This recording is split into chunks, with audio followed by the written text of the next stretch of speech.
আর প্রথমে মার্জনা চেয়ে নিয়েছি, গলার অবস্থা খুব খারাপ, কিন্তু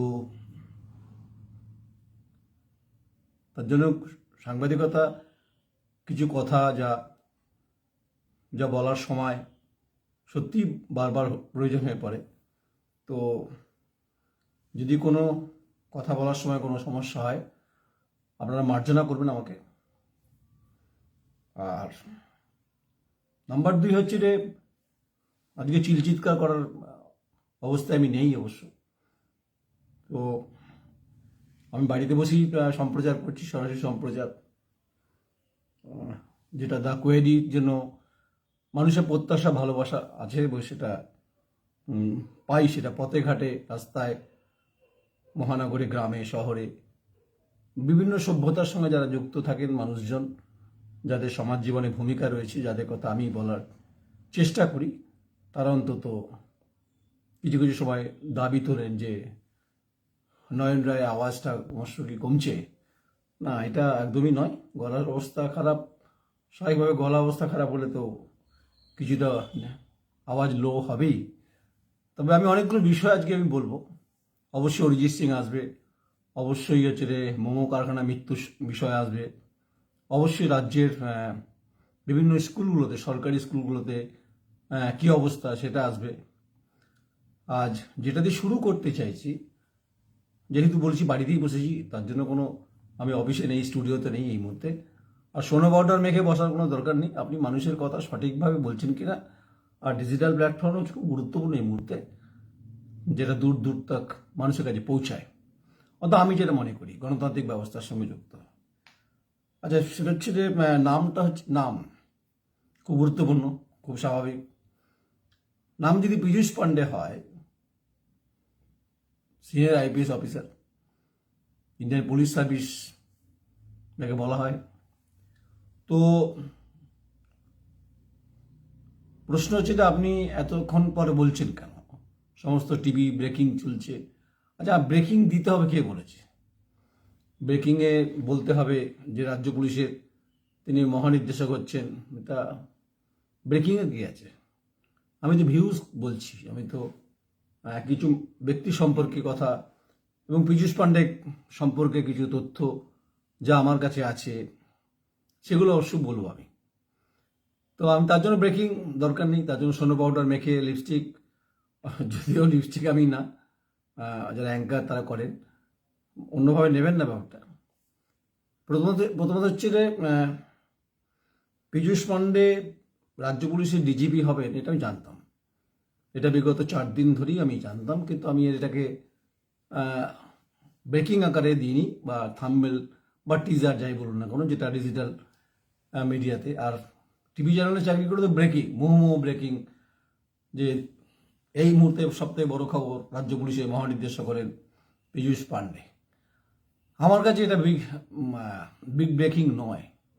আমার কাছে বিগ ব্রেকিং এ কারণে নয়, কারণ হচ্ছে যে সালটা 2006, তখন বর্ধমান শহরে, তখন জেলা ভাগ হয়নি, তো তখন একটু ইতিহাসটা বলে দিই, তাহলেই বুঝতে সুবিধা হবে আপনাদের। তখন আমি একটা কলকাতার একটি বিখ্যাত ম্যাগাজিন, সর্বভারতী একটা ম্যাগাজিনে কন্ট্রাকচুয়াল চাকরি করতাম। কন্ট্রাকচুয়াল চাকরি বোঝেন তো? এখন যেমন সরকারের দপ্তরে যেমন কন্ট্রাকচুয়াল কাজ করে, সেরকম সেই কন্ট্রাকচুয়াল সাংবাদিক ছিলাম। সেই চাকরি হতে দেয়নি কিছু কিছু কলকাতায় যারা স্বনামধন্য সাংবাদিক আছে, নাম করব না তাদের।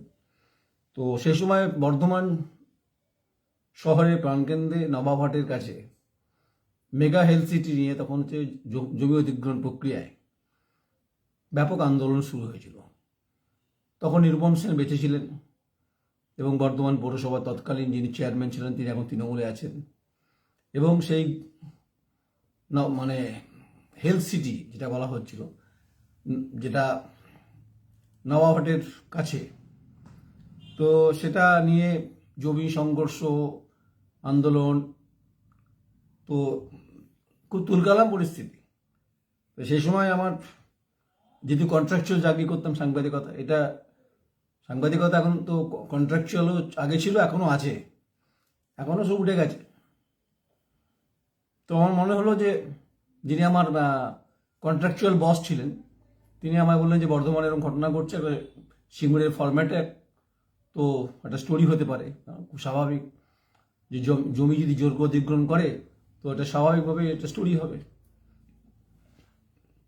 সংবাদটা করার সময় সে সময় পুলিশের তো একটা কোর্ট লাগে, যিনি পুলিশের জেলার শেষ কথা এসপি হয়, তো তখন এসপি পীযূষ পান্ডে। 2006-এর শেষ বা 2007-এর কথা বলছি, এটা আছে ম্যাগাজিনে, আমার কপি টপি আছে আমার কাছে। তো সেই সময় পুলিশ সুপার পীযূষ পান্ডে, তো আমার ভদ্রলোককে প্রথম থেকে ভালোই লেগেছিল। তো যাই হোক, আমি জিজ্ঞেস করলাম যে এরকম ঘটনা ঘটছে, পুলিশের ভূমিকা নিয়ে প্রশ্ন উঠছে এবং পুলিশ শাসকের হয়ে কথা বলছে, তখন সিপিএম বামফ্রন্ট মধ্য গগনে, প্রায় মধ্য গগন হলো সূর্য অস্তমিত জায়গাতে আস্তে আস্তে ঢলে পড়ছিল। তো পীযূষ পান্ডে তৎকালীন পুলিশ সুপার, তিনি বললেন যে পুলিশ আইন শৃঙ্খলা অবনতি কোনোভাবে বরদাস্ত করবে না, আমরা কঠোরভাবে এই ব্যাপারটাকে দমন করব। তো এটা আমাকে খুব মুগ্ধ করেছে এই বক্তব্যটাতে। আরেকটা স্ক্যাম, বড় বিগ স্ক্যাম হয়েছিল আসানসোল পোস্ট অফিসে, মানে বিভিন্ন যে সমস্ত প্রকল্পগুলো থাকে না, সঞ্চয়ের যে প্রকল্পগুলো, সেখানে ব্যাপক স্ক্যাম হয়েছিল এবং ফ্রড হচ্ছিল এবং জালিয়াতি হচ্ছিল বিরাটভাবে, বিরাট র্যাকেট। তখন ওনার একটা বক্তব্য দরকার ছিল, সেই বক্তব্য উনি বলেছিলেন যে বক্তব্য তো দিচ্ছি, কিন্তু আসলে অপরাধীদের ধরতে হবে, কারণ গরিব মানুষের টাকা, মধ্যবিত্তের টাকা সঞ্চয়ের জন্য পোস্ট অফিসে জমা দেবে, সম্ভবত কিষাণ বিকাশ পত্র বা ন্যাশনাল সেভিং সার্টিফিকেট, এরকম সামথিং কিছু একটা ব্যাপার স্যাপার আছে, সবটা মনে নেই এখন। তো উনি বলেছেন যে অপরাধীদের একদম চিহ্নিত করে কাঠগড়ায় তুলব। স্বাভাবিকভাবে এটা ম্যাগাজিনে খুব বড় করে ছাপা হয়, নামটা দয়া করে তলায় গেছিল, লিখেছি আমি, নাম গেছে কন্ট্রাকচুয়াল যে বস, তার নামটা পড়ে গেছে। তিনি এখন কলকাতায় একটি প্রতিষ্ঠিত বড় চ্যানেলে তিনি বড় বড় কথা বলেন, আমি তাকে আজকে ছোটো করতে আসিনি এখানে, কারণ আমি মনে করি দুনিয়াটা গোল, স্বতন্ত্র গণতন্ত্রের কথা বললে আমি অন্তত নিজের অভিজ্ঞতা শেয়ার করতেই পারি। তার জন্য কোনো চৈতন্য হওয়া দরকার নেই। আমি চৈতন্য নিয়েই বলছি যে পীযূষ পান্ডে তখন এই বক্তব্য দেওয়ার পর, আমি কর্মজীবনে তারপর কলকাতায় একটি চ্যানেলে চাকরি করতাম, সে সময় তিনি রাজ্য ছেড়ে দিল্লিতে এসপিজি ডিরেক্টর 4 ছিলেন, ও তার আগে তিনি কলকাতার ডিসিডিডি 1 ছিলেন। তা আমার যে সেই সময় তৎকালীন বস ছিল, সে যখন আমি বলতাম যে পীযূষ পান্ডে সাহেবকে আমি চিনি, তখন উনি আমাকে নাক সিটকে বলতেন যে হ্যাঁ চিনতেই পারিস, আমিও চিনি ওনাকে। যাই হোক, তো প্রায় কথাবার্তা হতো। পীযূষ পান্ডে তখন দিল্লিতে সিনিয়র আইপিএস অফিসার, আর প্রধানমন্ত্রী দপ্তরে তখন ডক্টর মনমোহন সিং তখন প্রাইম মিনিস্টার, প্রায় কথাবার্তা হতো। নাম্বারটা আমার কাছে আজও আছে, আমি অবশ্যই শুভেচ্ছা তুই জানাবই। কথা হবে কি না সেটা পরের প্রশ্ন। দর্শকদেরকে বলছি যে এই সজ্জন মানুষ, একজন জেন্টলম্যান। এখন এই পরিকাঠামোগত অবস্থান জায়গায় পশ্চিমবঙ্গ পুলিশের সততা এবং স্বচ্ছতা কতটা থাকবে, সেটা কিন্তু প্রশ্ন পীযূষ পান্ডেকেরই উঠবে। আর একজন গুণী মানুষ, তিনি পুলিশ কমিশনার হলেন ডক্টর সুপ্রতিম সরকার, তিনি এডিজি সাউথ বেঙ্গল ছিলেন, গুণী মানুষ। তিনি শাহজাহান কাণ্ডের সময় তিনি তার ভূমিকা দেখেছি আমি, এবং গোটা সন্দেশখালী জুড়ে দৌড় করিয়েছেন বিভিন্ন ঘটনা মিডিয়াকে, আমাকেও দৌড় করিয়েছেন উনি। তো সুপ্রতিম সরকারকে সরকার চয়েস করেছেন, ঠিক আছে, পুলিশ সিপির পোস্ট গুরুত্বপূর্ণ। আর মনোজ ভার্মাকে নিয়ে গেছে ডিরেক্টর সিকিউরিটি, মানে মুখ্যমন্ত্রীর বিষয়। রাজ্য পুলিশের মহানির্দেশক হিসাবে পীযূষ পান্ডের কাছে বড় চ্যালেঞ্জ এ কারণেই যে এই মুহূর্তে যখন তিনি ওই বাঘের সিংহাসনে বসেছেন, বাঘের আসনে বসেছেন, কাটা বেছানো পথ, সেখানে এই আনন্দপুর এলাকার নাজিরাবাদে ভয়াবহ যে অগ্নিকাণ্ডে মৃতের সংখ্যা 27 আরও বাড়তে পারে। এই যে কোম্পানিটার ওয়াও মোমো, যাকে দেখা গেছে স্পেনে মুখ্যমন্ত্রী সফরে তাকে দেখা গেছে। তো পীযূষ পান্ডে মহোদয়, আপনি তো রাজ্য পুলিশের মহানির্দেশক হলেন, এই নিয়ে আজকে লিডার অফ দ্য অপোজিশন আন্দোলন করছেন, তো আপনাকে চিহ্নিতকরণ করে এবং দোষীদের আসল মালিককে গ্রেপ্তার করতে হবে, এই দাবিটা শুভেন্দু অধিকারী এলওপি বলছেন। আর সাংবাদিকরা তো বলতে পারে না গ্রেপ্তার কেন করবেন না, সাংবাদিকরা বলতে পারে যে মালিককে আড়াল করা হচ্ছে। তো আপনি প্রথম সংবাদটা এটা আপনাকে এটা এদিকেই শুরু করতে হবে, কারণ হচ্ছে যে কাটায় ভরা এই পোস্টটা, ডিজিপি পোস্ট খুব কাটায় ভরা। রাজীব কুমারকে নিয়ে অনেক বিতর্ক হয়েছে, এফিসিয়েন্সি নিয়ে তার প্রশ্ন নেই কোনো, এফিসিয়েন্সি অত্যন্ত রাজীব কুমারের ভালো ছিল, কিন্তু পীযূষ পান্ডে যখন রাজ্য পুলিশের মহানির্দেশক স্বাভাবিকভাবে সেই জায়গায় বসলেন, তাকে এই আনন্দপুরে গাজিরাবাদের এত মানুষের মৃত্যু আর ওয়াও মোমো কারখানা মোমোর মালিককে সাইডলাইন করা হচ্ছে কিনা এই প্রশ্ন যখন এলওপি তুলছে, প্রশ্ন সংবাদপত্র তুলছে যে আসল অপরাধীকে চিহ্নিত করে তাকে কাঠগড়ায় দাঁড় করানো হচ্ছে আপনার কাজ, এটা আপনার চ্যালেঞ্জ আপনার কাছে।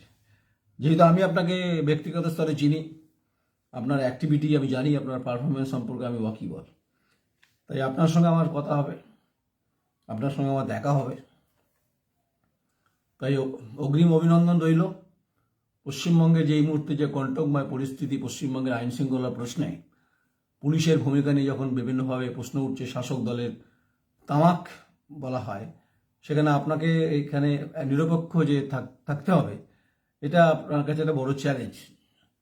আপনি গুণী মানুষ, আপনার যোগ্যতা নিয়ে কোনো সন্দেহ নেই, কারণ আপনার যোগ্যতা নিয়ে প্রশ্ন তোলার হিম্মতই আমার নেই, কিন্তু আপনাকে প্রশ্ন করার অধিকার আছে গণতান্ত্রিকভাবে, যেহেতু আমি সাংবাদিক।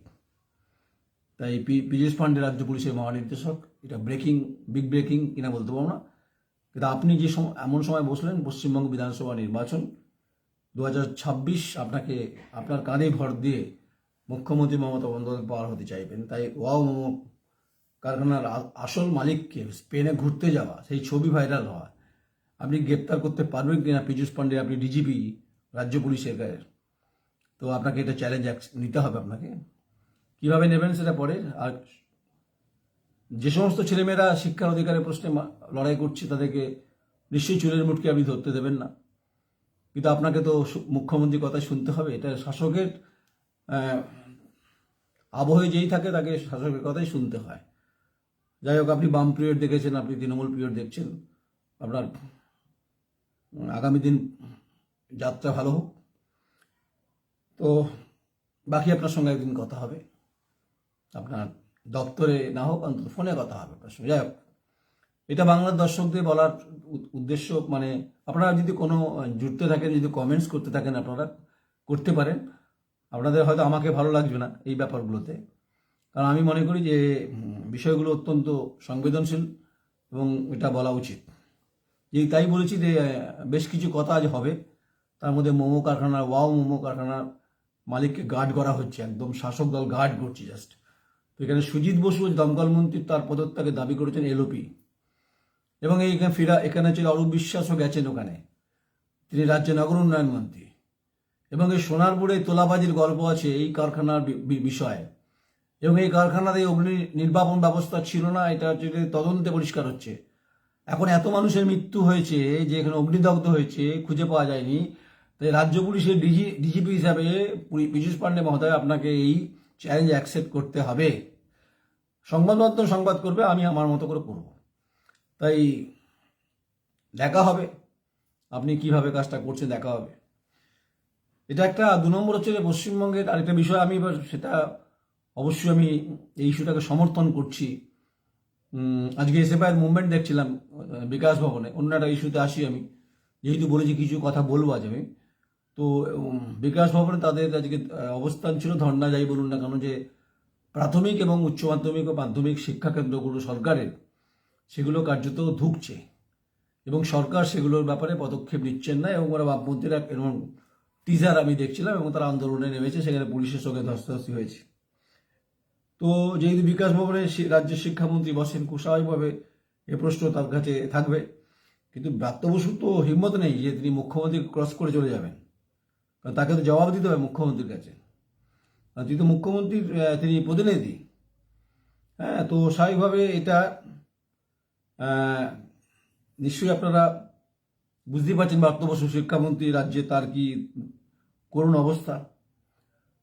এক হচ্ছে ড্রপ আউট হওয়া বন্ধুদের পড়াশোনায় ফেরাবে ছাত্ররা নিজেরাই, এটা এসএফআই তারা বলছেন, এবং মাধ্যমিক উচ্চ মাধ্যমিক পরীক্ষার্থীদের জন্য বন্ধুরা সব কই, এটা ওদের স্লোগান। ইনিশিয়েট অবশ্যই এসএফআই তারা নিয়েছেন, মাধ্যমিক ও উচ্চ মাধ্যমিকের পরীক্ষা কেন্দ্রের ওরা ফর্ম ফিল আপ করবে বিষয়টাকে। কিন্তু আমি বলছি যে পশ্চিমবঙ্গের, আমি যদি পূর্ব বর্ধমানই বলি, যে যে সমস্ত সরকারি স্কুলগুলো আছে, যেখানে আপনারা প্রাইমারি, সেখানে তো খিচুড়ি খেতে যায় মিড ডে মিলের জন্য, এটা ঠিক।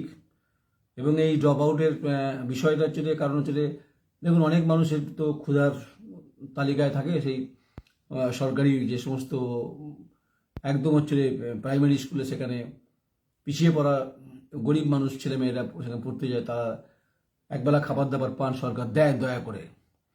অথচ রাইট টু দ্য ফুড এটা আমরা যেটা সরকার বলেছে, কেন্দ্রের সরকার রাজ্য সরকার বলে, তো খাদ্য সবার অধিকার, এটা তো অনেকে পান না। যাই হোক, তো ফলে প্রাইমারি স্কুলে হাল খুব খারাপ, এটা নিশ্চিত। নাম্বার 2 হচ্ছে যে, আমি যে স্কুলে পড়তাম বর্ধমান বিদ্যার্থী বয়েজ স্কুল, তার কি অবস্থা আমি আমার স্কুল দিয়ে বলছি, বর্ধমানে, যেখানে ছাত্র সংখ্যা ছিল এত বেশি যে এখন ছাত্র সংখ্যা এত কম, আর শিক্ষক তো প্রায় অনেক নেই, কারণ যেটা অনেকে চাকরি চলে গেছে। তাহলে পশ্চিমবঙ্গের শিক্ষা ব্যবস্থা যেভাবে মানে বিলগ্নি হয়ে যাচ্ছে, এই বিলগ্নীকরণ হচ্ছে যে এই বিলগ্নীকরণের জন্য সরকার রেসপন্সিবল বলে মনে করছেন অনেকেই। তাই গ্রাম হোক, শহর হোক, কলকাতা হোক, বহু জায়গায় সরকারি স্কুল, মাধ্যমিক, উচ্চ মাধ্যমিক এবং হচ্ছে প্রাইমারি স্কুলগুলোতে ছাত্রমুখী, ছাত্রীমুখী হচ্ছে না, তারা যাচ্ছেন না পড়তে। ফলে যে সমস্ত প্রাইভেট ইনস্টিটিউটগুলো আছে সেখানে গিয়ে ভিড় করছেন, তা বাবা মারা চাইবেন যে তার ছেলে মেয়ে ভালো শিক্ষাটাই পাক। অর্থ বেশ ব্যয়বহুল, খুব কষ্টকর ব্যাপার। তো এরকম দুর্দশা পশ্চিমবঙ্গের শিক্ষা ব্যবস্থার ক্ষেত্রে, অন্তত সরকারি স্কুলগুলোতে, এটা কিন্তু ছিল না। এটা কেন, যদিও বলবেন যে কেন্দ্রের শিক্ষানীতির সঙ্গে শিক্ষানীতি কি বিষয় আছে। যে বিদ্যালয় থেকে সিঙ্গুরে মিছিলে যেতে বলা হয় বিরিয়ানির টোপ দিয়ে, যদিও কুণাল ঘোষ বলেছেন তিনি তা ডিফেন্ড করেছেন, দলকে করবেন, তো ওনাকে সব ব্যাপারেই কথা বলতে হয়। সিঙ্গুরে সভা করবেন মমতা বন্দ্যোপাধ্যায় করেছেন, তো সেখানে স্কুলের ছাত্রছাত্রীরা কি বুঝবেন তারা? যাই হোক, তারা বিরিয়ানি প্যাকেট পেয়েছেন। তাহলে পশ্চিমবঙ্গের এই মুহূর্তে যে শিক্ষা ব্যবস্থার ক্ষেত্রে যে বিরিয়ানি প্যাকেটের মতো অবস্থা হয়েছে, একদিকে ওয়া মোমো কারখানা মালিককে গার্ড করা হচ্ছে, আর একদিকে হচ্ছে প্রাথমিক, মাধ্যমিক, উচ্চ মাধ্যমিক সমস্ত স্কুলগুলোতে কার্যত লাঠে তুলে দিচ্ছে সরকারের শিক্ষা ব্যবস্থা। তার জন্য সরকার দায়ী হোক এই শিক্ষা ব্যবস্থার জন্য। এক তো চাকরি সে অর্থে নেই, এখন সব কন্ট্রাকচুয়াল। ওই যে বললাম, আমি শুরু করেছিলাম কন্ট্রাকচুয়াল সাংবাদিক হিসেবে, যে কন্ট্রাকচুয়ালের কি ব্যথা সেটা আমি খুব বুঝি। আর এখন যারা কন্ট্রাকচুয়াল চাকরি বাকরি করছেন তারাও কি ব্যথা অনুভব করে, সেটা আমিও সেই ব্যথা অনুভব করেছি এক সময়। দেখ, সেসব অতীত। তবে আমি মনে করি অতীত অবশ্যই ওয়েস্ট পেপার, এটা তো কিছু কিছু ট্যাগ লাইন দেখি, present is the news paper. আমি বলি অতীতকে কখনোই ভুলে যাওয়া উচিত নয়। তাই সরকারের শিক্ষা ব্যবস্থা নিয়ে প্রশ্ন উঠবেই। বিভিন্ন স্কুল কলেজে বিভিন্ন আর্থিক দুর্নীতি আছে, এবং এই দুর্নীতি সরকারের পৃষ্ঠপোষকতা যারা পরিচালনা করেন তারা রেসপন্সিবল। এবং উচ্চশিক্ষা প্রতিষ্ঠান, যেখানে বিশ্ববিদ্যালয়ের মতো প্রতিষ্ঠান, তার জলজান্ত উদাহরণ বর্ধমান বিশ্ববিদ্যালয়ের আর্থিক দুর্নীতি, যা বিরাটভাবে হচ্ছে আলোকিত করেছে। এবারে নির্বাচন, 2026-এর নির্বাচনে বর্ধমান বিশ্ববিদ্যালয়ের আর্থিক দুর্নীতির ইস্যু কিন্তু ইস্যু হবে এবার বিরোধীদের কাছে। আর আমি তো ইস্যু করবো এটা। সাংবাদিকতার ক্ষেত্রে আমি বর্ধমান বিশ্ববিদ্যালয় আর্থিক দুর্নীতির পয়সা কিস जो খায়া হ্যাঁ ভাই, আমি যেটা আগেও বলতাম যে পয়সা কিসনে খায়া, যারা যারা চেটেছেন পয়সা, চেকেছেন লালিপপ, চিকেন লালিপপ, তাদের জবাব দিতে হবে। এরাই শিক্ষা ব্যবস্থাকে কলুষিত করেছে। বিশ্ববিদ্যালয়ের পয়সাকে তারা লুট করেছেন, মিথ্যার বেশা দিয়ে বেসন পকোড়া খেয়েছেন। এই সমস্ত প্রশ্নের উত্তর দিতে হবে। তো খলি নদী স্রোত চুরি হয়ে গেছে, ভাতার থেকে শুরু হয়েছে, ন্যাড়াগোয়ালিয়া থেকে শুরু করে একদম নাদরগাঁও পর্যন্ত চুরি হয়ে গেছে স্রোত।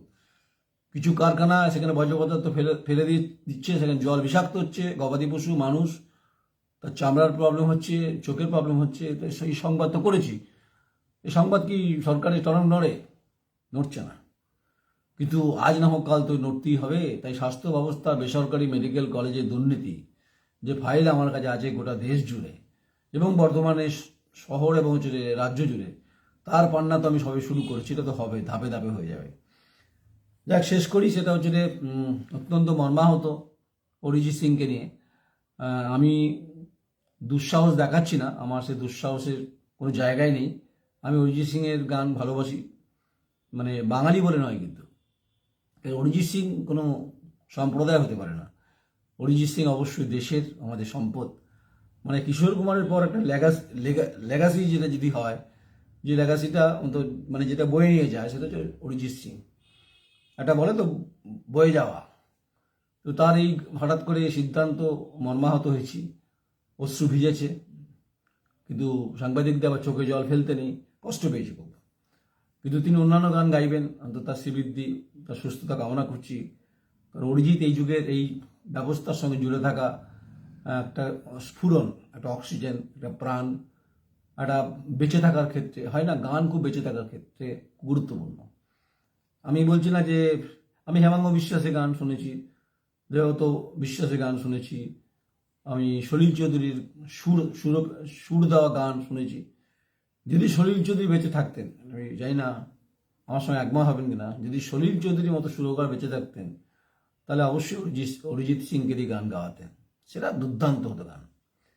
তো এইসব যাই হোক, তিনি বলিউডের শিকার হলেন না কি হলেন, কেউ কেউ লিখছে রাজনীতিতে যোগ দেবেন, ওসব ফালতু কথাবার্তা যারা নেটিজনদের কাজ নিয়ে কম মনে এই সময় লিখে বেড়াচ্ছেন। অরিজিৎ সিং ভালো থাকবে, সুস্থ থাকবে, আমাদের প্রত্যেকের আশা থাকবে, উমঙ্গ থাকবে যে অন্তত তিনি কামব্যাক করুক, ভালো লাগবে। যাই হোক, আপনারা ভালো থাকবেন। আপনারা জানি না আপনাদের মন পছন্দ করলো কিনা, তাই আর্থিক দুর্নীতির প্রশ্নে যে কথাগুলো বারবার বলেছি, সেই এখন নতুন একটা জুটেছে, যেটা হচ্ছে এই প্রাইভেট মেডিকেল কলেজে মিথ্যা বেসাদি তৈরি হয়েছে, যেখানে ভুয়ো ফ্যাকাল্টি, গোস্ট মানে ভূত ফ্যাকাল্টি, অ্যানাটমির সমস্ত গল্প এবং স্বাস্থ্য দপ্তর ইনভলভ, এবং এটার ব্যাপক র্যাকেট কাজ করছে। এবং আজ একটা যে ন্যাশনাল মেডিকেল কাউন্সিলের যে নিয়ম অনুযায়ী যা মিনিমাম 300 বেড হওয়া উচিত, সেখানে 80টা বেড দেখিয়ে মেডিকেল কলেজের ব্যবসা চলছে। ছেলে মেয়েদের ভবিষ্যৎকে অন্ধকারে ফেলে দিচ্ছে এই কিছু লুটেরা, কিছু উদ্বেড়াল। এদের সঙ্গে তো হবে মোকাবিলা। যেমন বর্ধমান বিশ্ববিদ্যালয় ওপেন করেছিলাম, ওপেন কেন, ন্যাকেট বলছি, ন্যাকেট করেছি। হ্যাঁ, মানে তেমনি এই প্রাইভেট মেডিকেল কলেজে পয়সা যারা যারা লুটেছেন, এটা ওপেন করে দেবো, শুধু সময়ের অপেক্ষা। যাই হোক, শেষ করি, ভালো থাকবেন, সুস্থতা কামনা করছি। পীযূষ পাণ্ডে মহোদয়, আপনার রাজ্য পুলিশের মহানির্দেশক। আর শিক্ষা ব্যবস্থার যে বিলগ্নীকরণ হয়ে গেছে পশ্চিমবঙ্গে, এবং তার জন্য প্রাইভেট মাধ্যমগুলো ফুলে ফেপে উঠছে, এটা রেসপন্সিবিলিটি সরকারের। আর আনন্দপুরের যে নাজিরাবাদে যে মৃত্যু হয়েছে, সেই ওয়াও মোমো মালিককে কেন সরকার গার্ড করছেন, তিনি স্পেনে ঘুরতে গেছিলেন, তার উত্তর তো দিতেই হবে। এবং এই আরেকটা কথা বলে দিই, শিক্ষা ব্যবস্থার সঙ্গে জুড়ে থাকা স্বাস্থ্য দপ্তরের এক মাতা, তিনিও লন্ডন সফরে গেছিলেন কিছু চিকিৎসকদের পয়সায়। সময় বলে দেবো সেগুলো। আর স্রোত চুরি হয়েছে খরিদ নদী, এ স্রোত ফেরাতে হবে। সেটা আর কবে অরিজিতের গানের মতোই লড়াই তো চলতেই থাকবে। বিশেষ করে স্রোত, আমাদের নদী, আমাদের খুব প্রাণের সঞ্চার, অক্সিজেন, জীবনবোধকে গুরুত্বপূর্ণ ভূমিকায় নিয়ে যায়। গান, কবিতা, রচনা, সাহিত্য সবই নদীকে ঘিরেই হয়। তাই যাই হোক, এতগুলো কথা বললাম, ভালো লাগলে বলবেন, মানে লাইক করবেন, বলবেন না, লাইক করবেন। তাই উইদাউট মেকআপ, সোনো পাউডার লাগাইনি, এমনি বসেছি, আপনাদের কথা সবসময় বলি।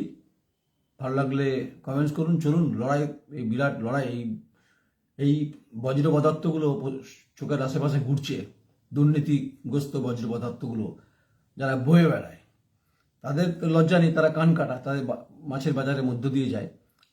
আমার তো কান কাটা নেই, আমার তো চোখ ঠিক আছে। এই দুর্নীতিগ্রস্ত মেডিকেল ব্যবস্থার সঙ্গে জুড়ে থাকা, তাদেরকে ওপেন করব। আর হচ্ছে সরকারি যে সমস্ত স্কুলগুলোতে এই খারাপ অবস্থা, প্রত্যেকটি স্কুল না হলেও কিছু স্কুল ধরব, এটা হোক। আর তার সঙ্গে গণতান্ত্রিক ব্যবস্থার সঙ্গে জুড়ে থাকা রাজনীতিতে যে দৃশ্যমান দুর্নীতি, সেগুলো সম্পর্কে বলবো। আর ন্যাচারাল যে সমস্ত বিষয়, মানে প্রাকৃতিক যে বিষয়গুলো, সম্পদগুলো লুট হচ্ছে, তার বিরুদ্ধে তো সংবাদ আমি সবসময় করি। তাই খড়ি নদীর স্রোতকে নিয়ে আমার নিজস্ব আবেগ রয়েছে, সংবাদ চলবে। আর পীযূষ পাণ্ডে আপনাকে বলছি যে আপনি ভালো থাকবেন, আপনার আগামী দিনের লড়াইটা অত্যন্ত কর্তব্যময়। নমস্কার, আমি নয়ন রায়।